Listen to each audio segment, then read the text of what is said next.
Welcome back. This is the finale video for the carnivore diet journey, and I'm going to reduce a little bit of review from things we've gone over in the past, and we're just going to see how far we've come, right? We know where I started. My body had literally changed. I'd gone through menopause. I was postmenopausal, 56 years old, and heavy. I weighed 175 pounds when I first started this, and we had discussed that I had already lost 9 pounds, so that was great. But then I just got fed up, and I knew I had to try something drastic. I have chronic pain. I tried a lot of things before I started carnivore, and nothing was working. You bounce, you lose the same 5-10 pounds every single damn month, right? And you're like, oh, I'm doing great, things feel better, and then the next month it's like you never tried, right? As I said, I've got chronic pain, and I was carrying weight that absolutely would not go away, and I had gotten fed up. I'm working on notes today, so yes, you're going to see me drop them here and there. But I had given up. Then I saw the videos, and I was triggered, and I said, I'm going to do this, I'm going to do this. We're going to review everything that happened, right? The victories, the struggles, the mistakes, and the lessons that I've learned about myself. So this is the 12-week review. For those of you that are new here, my name is Susan, and I am a nurse with 18 years of experience, and I have a master's degree in nursing education, and I need to make some things clear here really quick. I am not affiliated with Dr. Gundry, MD. I am not affiliated with Dr. Eric Berg. I am not affiliated with Formula, the company that made the app that made this all possible and changed my life. This is a personal experience, and I'm going to finish this up, and then we'll go on to the transition to keto paleo, which is where I lost the remainder of my weight. So this is a review and a finalization of that Formula app, which was amazing. 10 out of 10. Can't recommend highly enough, okay, guys? I'm serious. It just makes things so much easier. Having that app tell you what what does this give you, as far as macros, and how much does it cost you in calories and fat grams, and can you really have it? Should you really have it? It guilted me so many times for so many things, but that's okay. We'll talk about it. I talked about my chronic pain. I have been in chronic pain for years. I have a very bad back at the L4, L5, S1 stage.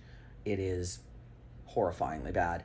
I have bad shoulders, shoulder surgery on my right shoulder, and my left, or surgery on the left shoulder, right shoulder needs surgery, and I have very bad cervical stenosis in C4 through C7.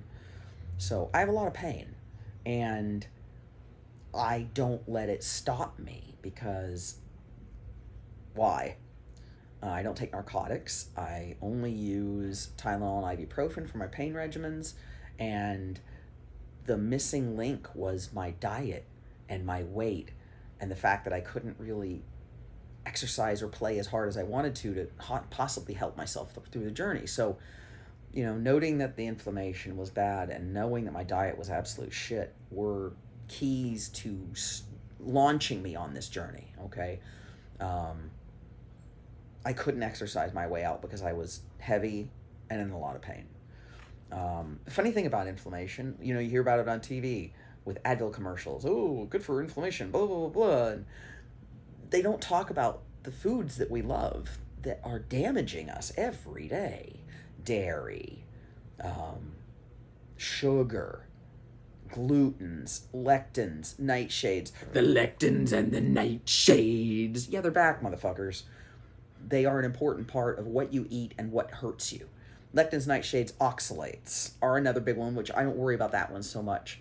The lectins, the nightshades, and glutens are considered lectins. So when I say lectins, I'm talking about glutens as well. That's why I drink gluten-free beer at my favorite brewery. Shout out Duckfoot. So yeah, inflammation makes chronic pain worse. And you have to do things to make that go away. And that's what I did. There's every video online is like, you got to get rid of this, you got to get rid of that. And for me, and also I know for a lot of the people that I've talked to about this, eliminating sugars and empty carbs and highly processed foods will make you feel better. I'm just going to flat out say it. It will make your chronic pain better if it's related to an inflammatory process. You get rid of the sugars, you get rid of the highly processed foods and all of those fake ass chemicals. If you can't say it, it don't belong in your mouth hole. If you read an ingredient label and you can't pronounce some of the things on that label, it don't belong in your mouth hole. Okay? You don't eat it. You should be eating clean. The first ingredient on the label should be, if it's meat, maybe salt, a little bit of lemon, some garlic. If you can't pronounce it, don't put it in your face. Okay, that's the thing. Bloating is also a huge problem for people who have a crap diet. I know that when I was eating the true garbage, the breads, pastas, rice not so much, but it can do that to me. All that stuff with the gluten and the words I couldn't pronounce, and I have a science background in biochemistry. I can pronounce most things. Some of this shit I couldn't pronounce. Where should it not have gone? Into the mouth hole. But did I? Yes, because I loved it. So yeah, get your shit together. Dr. Gundry did a clip in one of his videos talking about the difference between carnivore diets and keto paleo, and he is a plant-based guy. So he was just talking about the risks and benefits of the carnivore diet. And Dr. Eric Berg is the proponent for carnivore. And Gundry was just reviewing different diets. And he stated that he felt like the carnivore diet was a great elimination diet to figure out what foods are hurting you, what foods are helping you, and if you are able to tolerate certain things. And I definitely used the carnivore diet that way. Once you purge the diet of the sugars and the lectins and the nightshades, once you purge your diet of the lectins, the nightshades, the sugars, the highly processed foods, and you are in a, quote, pure state, unquote, you can start adding foods back and see what they do to you. And you can say, oh my God, I've always been really chronically bloated or constipated or whatever. And when you are back to like a normal state where you're actually having normal stools every day and blah, blah, blah, blah, but you add back in a food and all those old bad things come back, then you shouldn't put that in your mouth hole. Okay? And that's what I use the carnivore diet for, not only just to radically lose weight, but to find out what really bothered me. And it was all the things you know about. The lectins, the nightshades, the glutens, the sugars, all of the things. And even to this day, when I eat sugar, I have pain. I have inflammation in every joint, and I cannot sleep. Same thing with starches. They break down to sugars, guys. Come on. We all know it. We all know our basic biology. The sugars hurt me.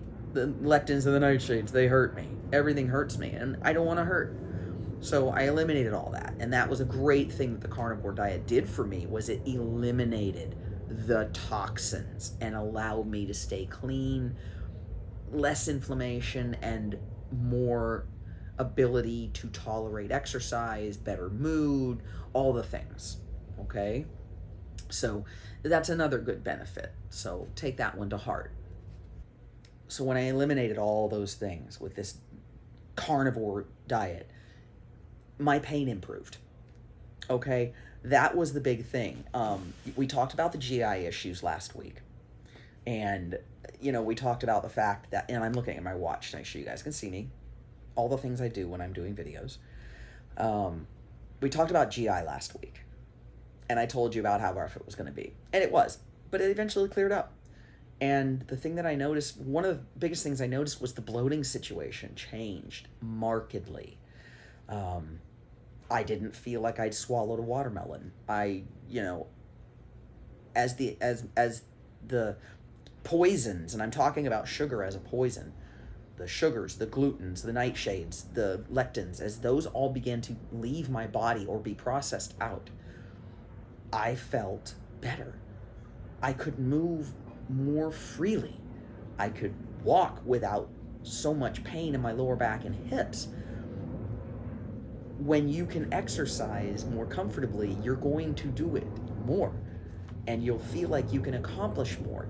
And all of these things feed into this cycle of hope that you can keep going and you can continue to reach your goals, okay? So like I said, remove the poisons, and I'm going to call them poisons. They're tasty poisons, and I still do love them, but they're poisons, and you need to do the right thing for your body.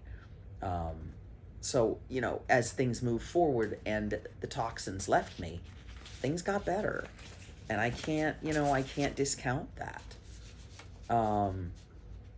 So, I was feeling better. I was exercising more. My clothes started fitting better. What? We'll talk about the scale. Remember my old friend, the scale? I say friend loosely. Not friend. And adversary. Enemy mine. Great movie, by the way. I'm shiny today, aren't I?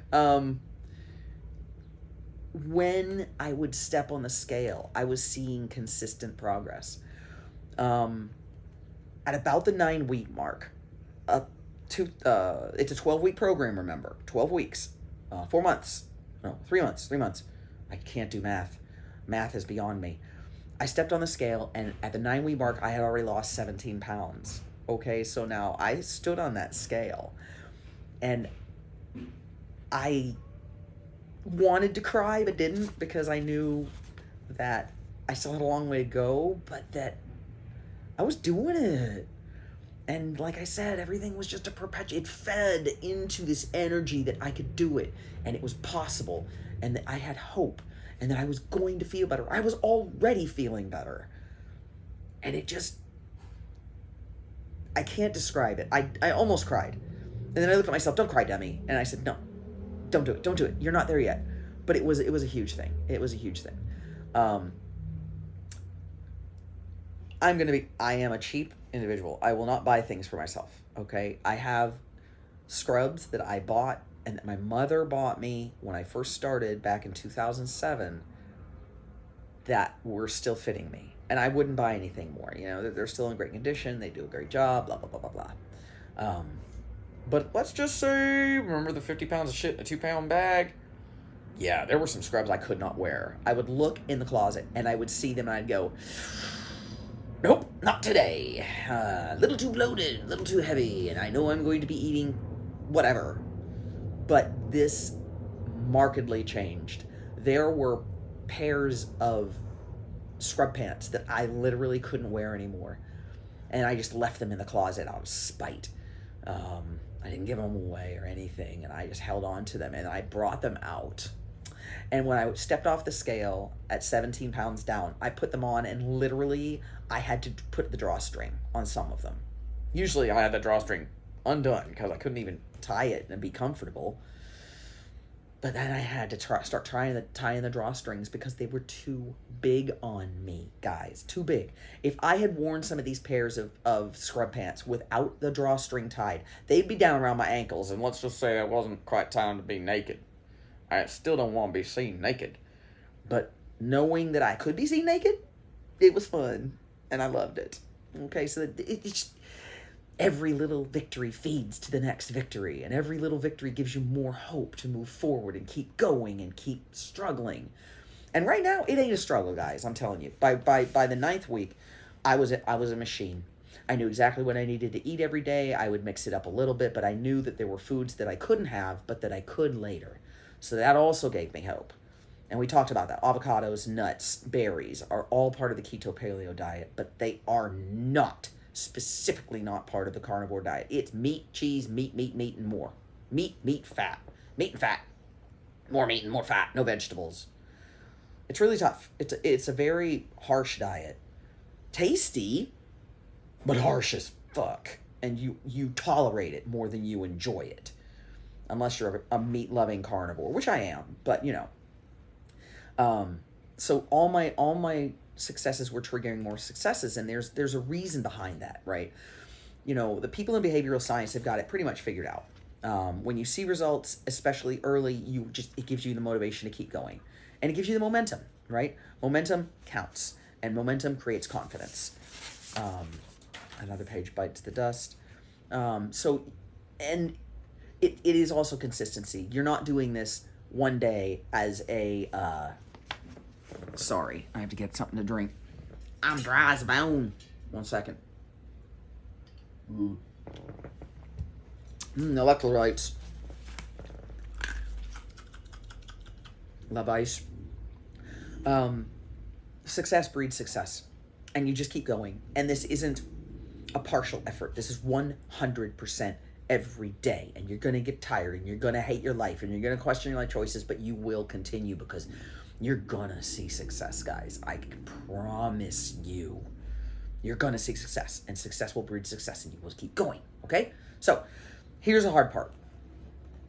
What, there's more hard parts? Well, yes. Yes, there is.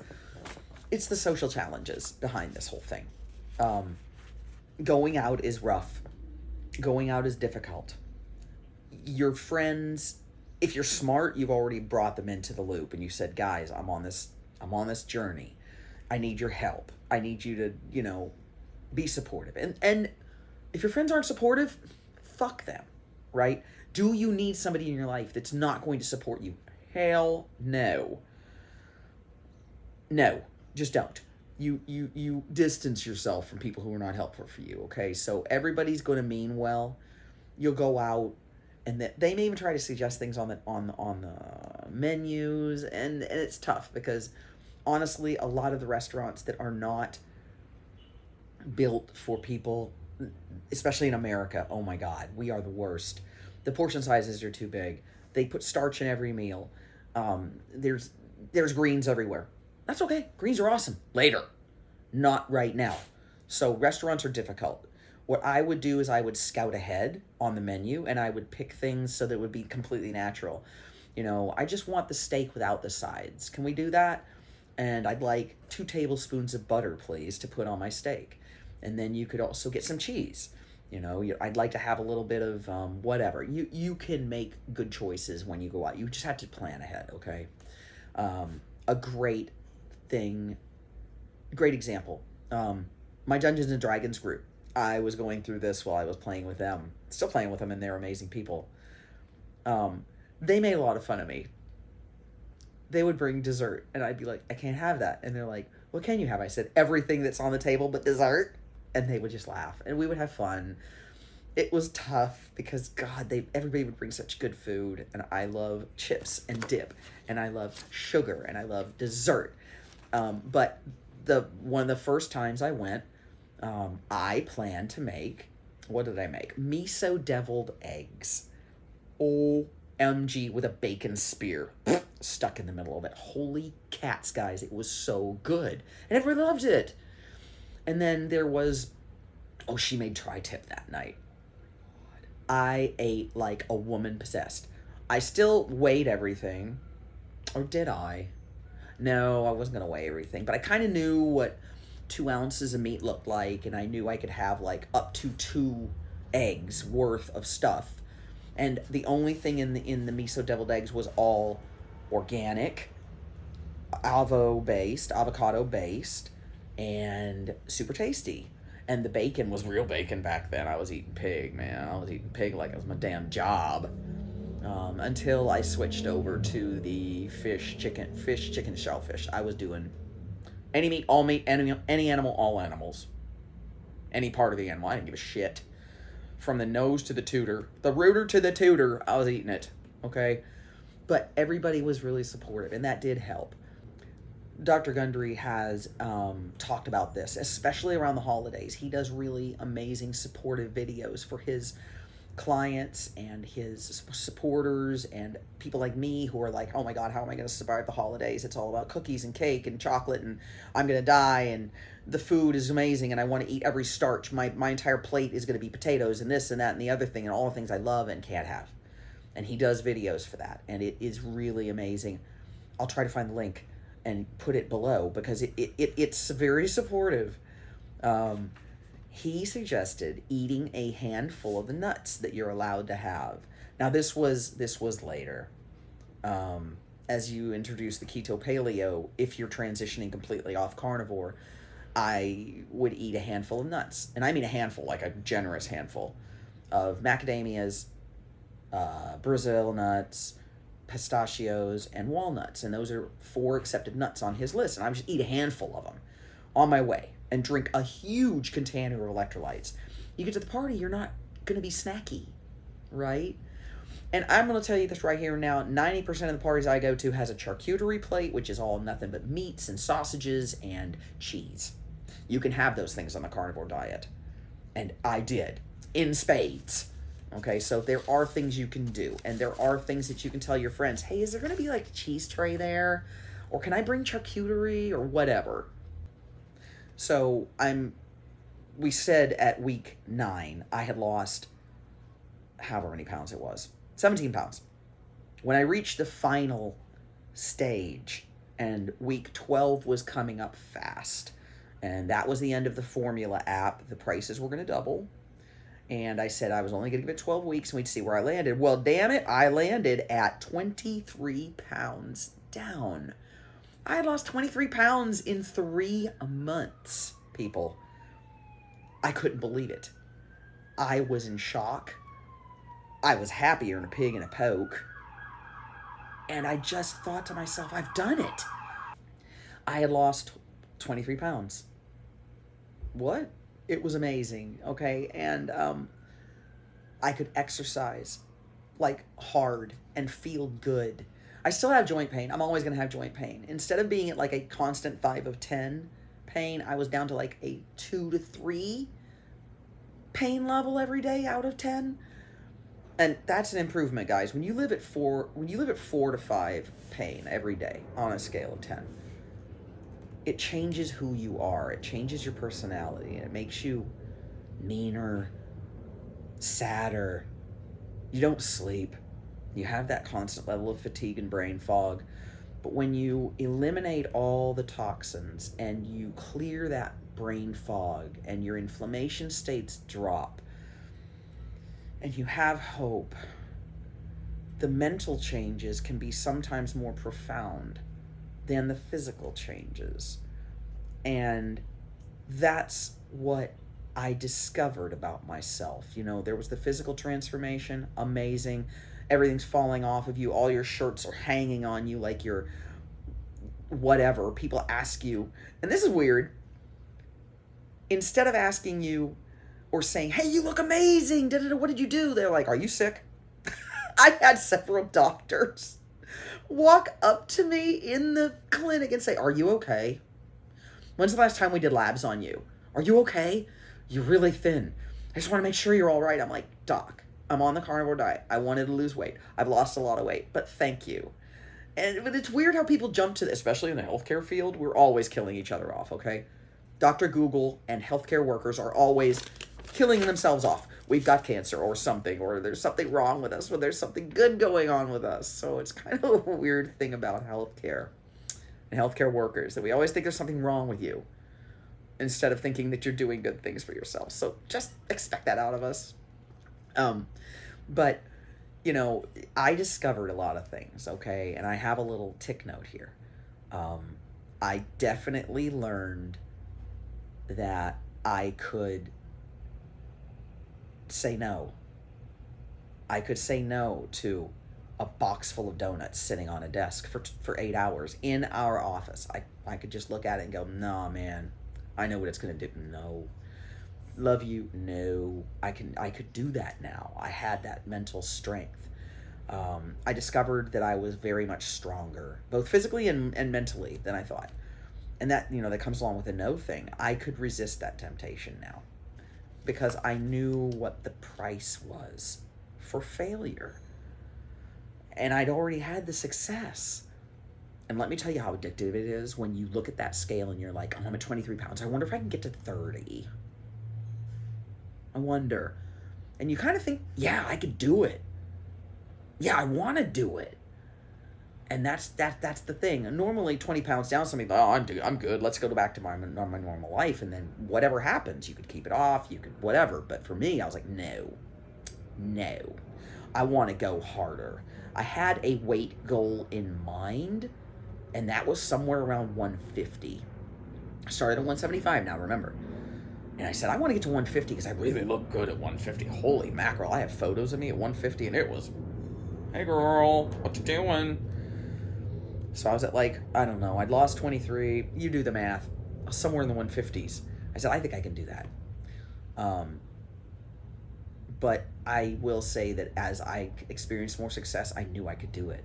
And I forced myself. I pushed myself. I said, nope, I'm transitioning to keto paleo, and I'm gonna fucking do it. I'm gonna get down into the 140s. And once you say that, once you make it real, you want to see it. If there's anything I've learned over the 12 weeks of that phase of my diet journey, was that I am amazingly strong. I have toughened up, and I have generated hope for myself. I saw success. I felt better. My clothes were falling off of me, which was fun to watch. And my friends are like, girl, you've got collarbones again. And, you know, I'd be out at the beach, and I finally started wearing a bikini again. Yeah. At the Duckfoot 10th or 11th anniversary party, I was wearing a bikini top, running around in a pair of trunks all day long because I fucking could. I would never have done that even a year ago. Back at the 10th anniversary is when it started, right after Esau left in July. I could confidently be out in public in a bikini again. And I surf, guys. And call it body. We all know I have body images. I have body image problems. And I hated myself. All the things, the 50 pounds of shit in a 2-pound bag, all of that was real for me in my own mind. But then I put on a bikini and I looked at myself in the fitting room and I was like, God damn, girl, you could do this. Now that's 42 pounds down, right? Right now, at this phase, we're ending carnivore and we're 23 pounds down. So you do the math. We've got more weight to lose, and I did it. I just kept going. I ran on that hope, and you can too. I really do pray that this video series gets out to more people. I hope you guys are sharing this, because there's so much that you can learn and be and do and succeed in. You just have to reach out and try. You just have to make it happen. And I hope that this phase of the video series has helped somebody, anybody, share, get it out there, spread the word. Hope can happen. Success is there, and it's yours to reach out and grab. We're going to call it here. And the next video will be about the keto paleo transition and how I lost out to the 42 pounds. So please, guys, like, share, comment, subscribe, hit the bell icon for notifications. And then on your phone, make sure that you have notifications set up for YouTube so that when I release my videos, you see them. And please do share this if you're getting any value out of it. I hope to see you in the next video. And I love all of you, and I want the best for all of you, and I want you to have the same success I've had, even if it's losing 10 pounds, even if it's losing 20 pounds, even if it's feeling better in your own skin, if it's wearing a bikini again, if that's a goal, if it's getting out on a pool deck, if that's your goal. You know, having that confidence and that love of self and that hope and that promise for a better time, better things for yourself. You just keep going. You've got this, okay? And I have confidence in you. And I know you're going to do it. Because if I could do it, anybody can do it, okay? So be good or be good at it, but whatever you are, be awesome. And I'll see you next time, okay? Love you guys. Bye.